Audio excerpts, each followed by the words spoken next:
Здравейте, казвам се Стефани Младенова и съм на 20 години от София. Уча реклама в Нов български втори курс и най-важното за мен е, че съм за аудиовен.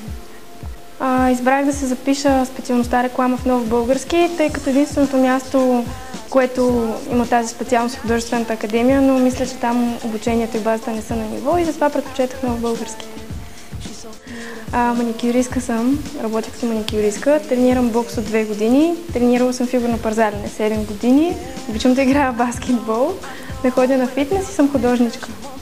Спрях да се занимавам с графика и с рисуване като цяло, защото смятам, че в момента на този етап в България няма изгода от това да рисуваш толкова много и да не се възвръща като материал.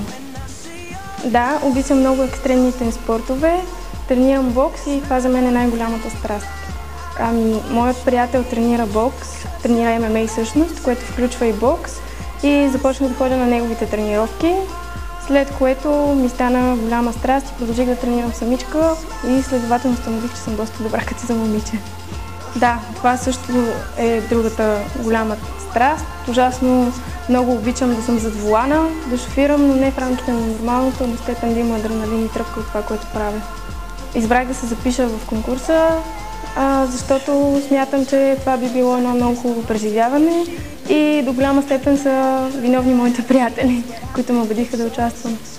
По-висшестоящите ми стремежи са това да докажа на хората, че не всеки конкурс, дори и най-малките и най-големите, са платени и че всичко може да се постигне с просто визия, излъчване и пиар. Мисля, че съм по-добра от останалите кандидатки с абсолютно всичко, най-вече защото не се гордея с външния си вид, а с характера си.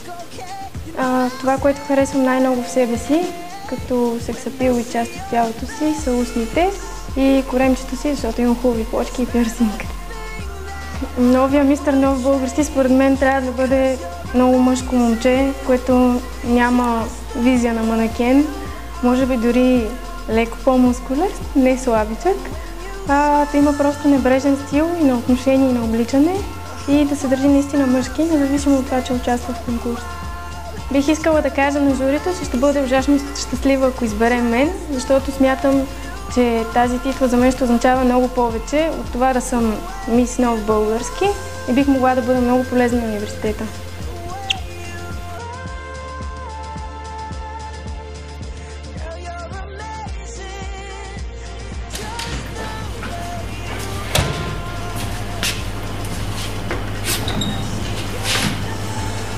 Здравейте, дами и господа, аз съм мистър Ник, репортер на конкурса, а тук до мен е очарователната Стефи.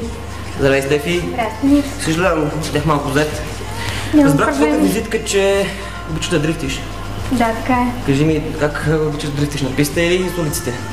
Из улиците, разбира се. Защо? Не е ли малко опасно? Да, но пък тръпката е наропана просто става. Добре. А кажи ми, с фински паски ли ти е вързана на бронета? Не, с слонски. С какви? С слонски. Добре ли е вързана? Добре е вързана, да. Добре. Сега ще се какво твоето предизвикателство? Предполагам. Какво? Да откачам броня. Не, твоето предизвикателство е да проявя твоите художествени умения и да нарисуваш един автопортрет. Готова ли си? Автопортрет? Да. Мой? Мой. Твой? Мой. Тоест портрет? Готова ли си? Да. Да. Ти си. Може ли да ми дадеш нещо да го почисти? Да, разбира се, имам останало нещо. Също съм право почисти кавалер си.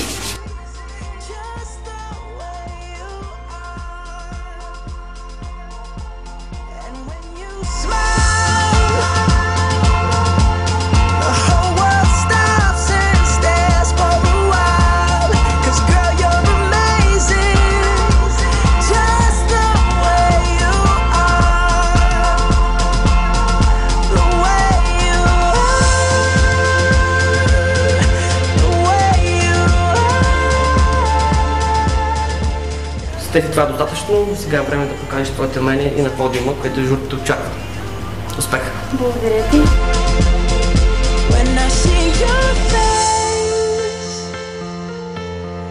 Not a